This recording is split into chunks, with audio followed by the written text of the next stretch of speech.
I'm about to show you one of the most fun and awesome tanks at tier 10. So make sure you stay until the end of the video. I have some surprises for you.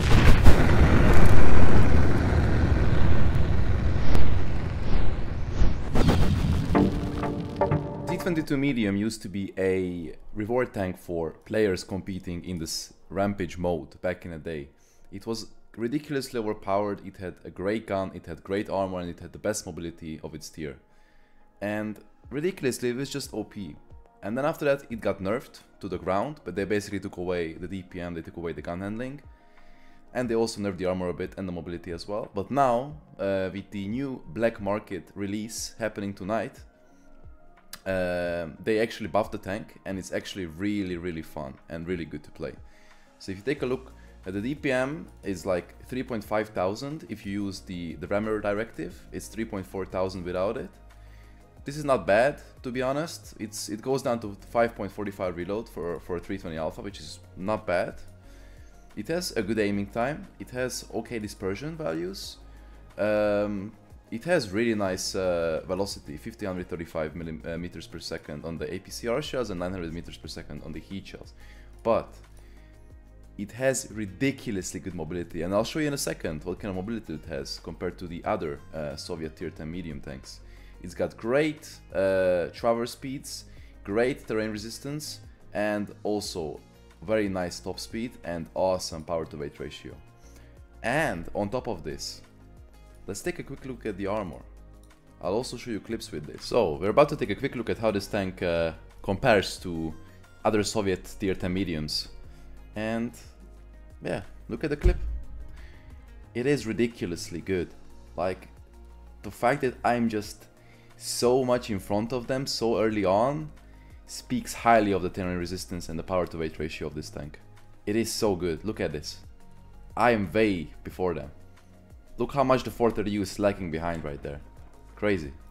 And another comparison, but this time on Himmelsdorf Hill. Let's just see how fast we can get up to the top and just how much it compares to the other medium tanks.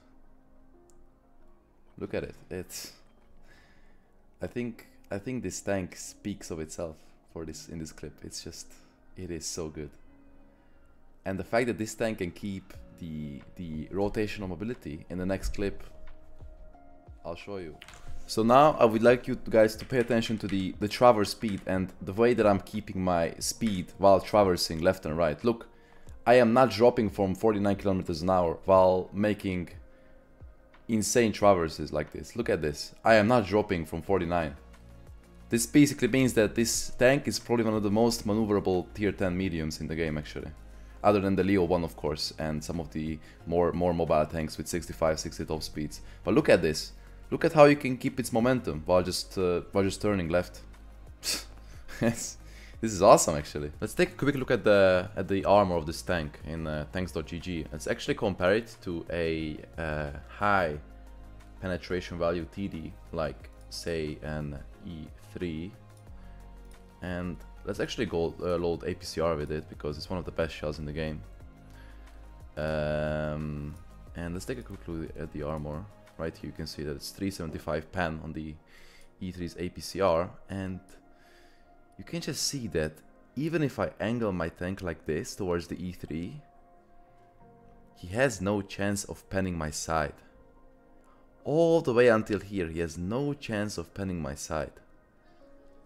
And you can just side scrape him like this, turn the gun towards him, peek like this, and now he can look how much it over angles. Look how much it's over angled.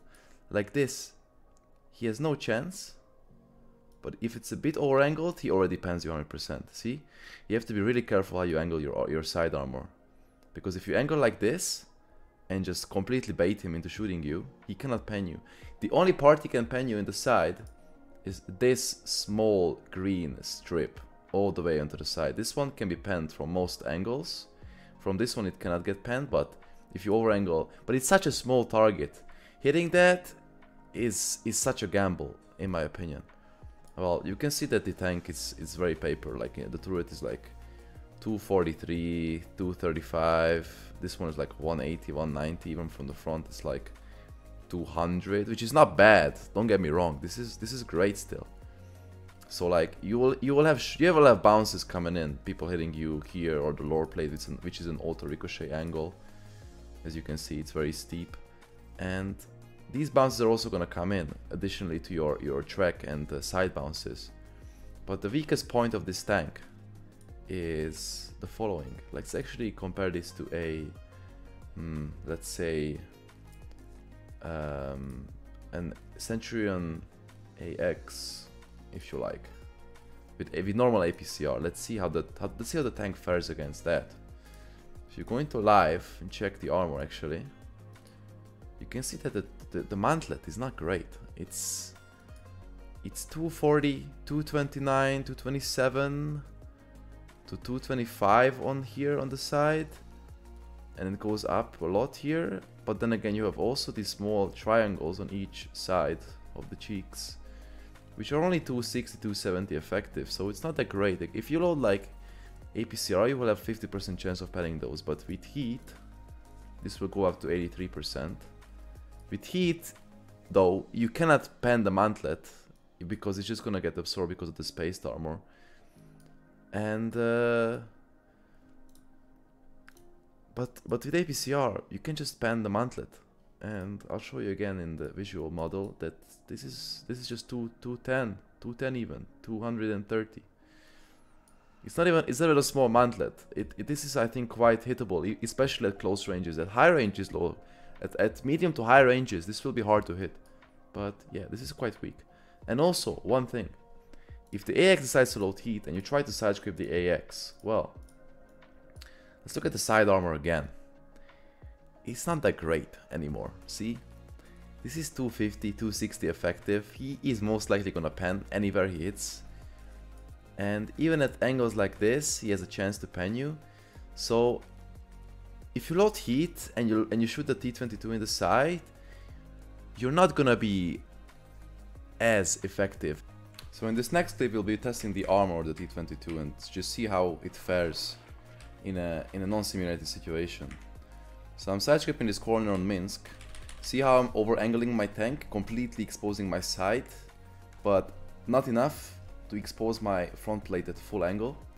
So basically, I just want to bait shots into this part of my tank, this entire part of my tank. And let's see what's gonna happen actually.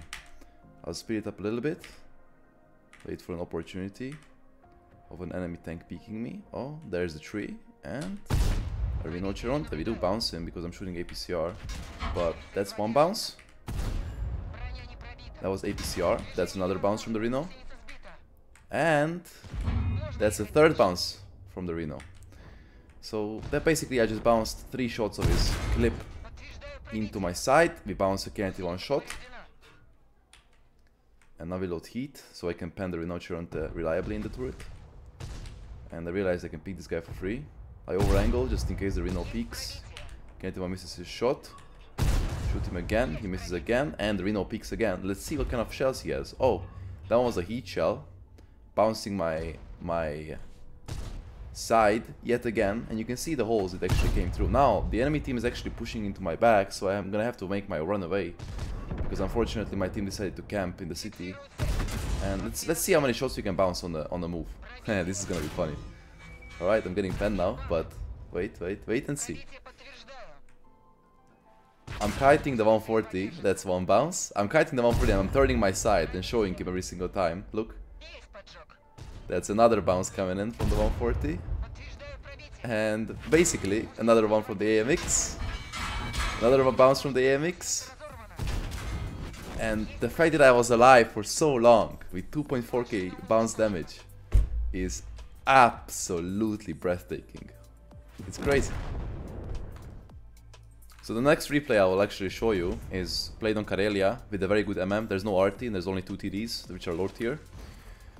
But again, let's test the armor and how maneuverable this tank really is. And let's see. So we go Hudan here. And we start a little farm on these tanks over here on the bottom side. So the tank is accurate enough to hit those weak spots, and while it may not have the best accuracy, but as I said, This is enough. It's small weak spots that you can hit, and it actually works. But now, like, look, this is the only tank in the game which can actually side scrape like this. Apart from the 257 probably, and the IS-4, and actually bounce shots with his side. Just watch. One bounce. And I can just stay like this and I can just farm. It's crazy. It's so much fun, guys. Like, honestly, look.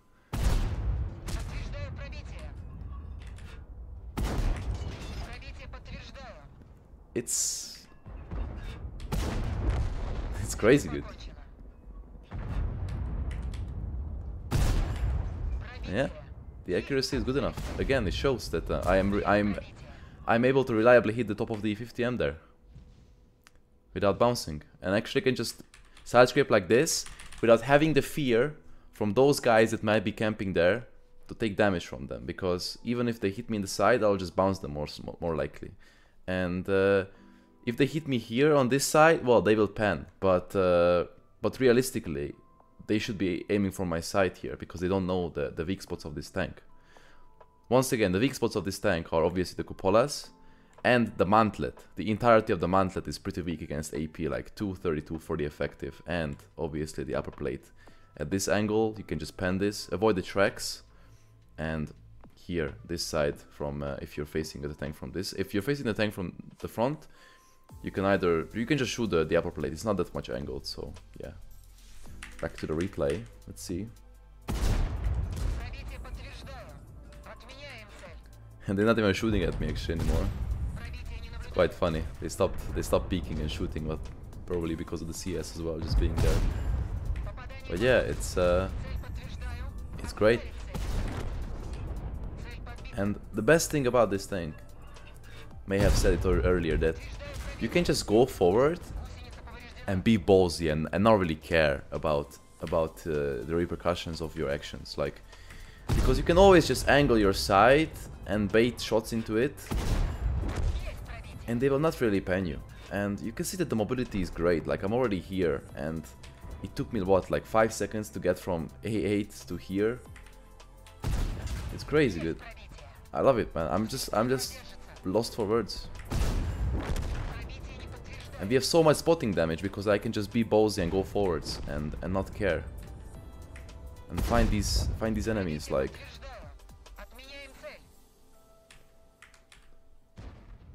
Let's see the 60 DP, not looking at us. The scorpion's behind me, so have to be careful about that, but it doesn't really matter because I'm still full HP. So yeah. Take a hit. Let's see where that actually went. Okay, he hit my turret, so that's pretty weak. But again, if he would have hit anywhere here, he would have bounced. So, oh, snapshot coming into the Scorpion as well. And let's see how we can close up this game. We already have 10,000 spotting and damage combined, which is pretty good. Once again, we have the mobility to do that. Just get into the end fight and make sure that I have all the damage to myself, and so I can also spot for my teammates. But yeah, and the final kill, 11,000 combined. Do I need to say more? So let's actually take a quick look at the game sample of this tank, and I'll speed it up a little bit so we can get in time. And let's see how this tank fares. So we see a pattern already. We miss him. Hit him in the tracks twice. Unlucky. I blind shot there once more, but then we have some extra targets there. So you can see the gun is not the most accurate thing in the world. Like, you see that I should have 1500 damage here. That one hit as well, but it's not the most accurate guns in the world. But, and just wait in the video, you'll see why this tank is worth it. And we're getting spotted here. That's already one bounce coming in from the AMX. Another bounce coming in from the UDS. And this tank is good because you don't have to fear. You can just push forward and you can just use the armor of your tank and the mobility. See how I'm like angling and trying to show my side as much as possible to them? See? They're not even shooting me at this point, but just wait for the IS-3. One bounce into my side. Peeks again. We miss him, we bounce him. We finish him, but then we have a 257 there. We can push him, I realized that. Let's see if the SU is gonna pan my side. Nope, and the UDES bounces too. That is already 1500 damage blocked. And we couldn't finish the UDES, so he misses his shot. And now I'm just gonna kill the SU there. But I miss because I'm bad at the game. But he again he bounces. See that? And the 257 bounces too. And this ESC is gonna try. ESC actually penetrates me there, but we get the shot on him. He bounces again. We have 2.6k blocked already, and 4000 damage with 3.5k spotting. And we see that the AMX is there. He does bounce again over our side. And let's see, is this guy gonna bounce? What is he gonna hit on my tank? Oof! What did he hit there? Hit me in the upper plate. That is weak. That is not gonna bounce anything. As I said, the upper plate is weak of this tank, and so is the mantlet. But again, another bounce coming in from the AMX, and gets a little bit lucky there. He bounces again us in the front plate. But the amount of armor, like another bounce coming in from the UDES. Which tier 10 medium tank can do this other than the E50M and the 430? Which one can bounce so many shots of the SU shooting me in the straight side? It's absolutely insane. Another bounce coming from the Scorpion G. Like, I'm not even gonna show you guys more on this map. It's just, it speaks for itself. So thank you guys for watching. If you like the video, please comment below what you think about the T22 and the recent changes, and if you're gonna get it tonight, the black market sale. And also make sure to subscribe and follow me on twitch.tv/kajzoo, and I'll see you there. Thank you for watching.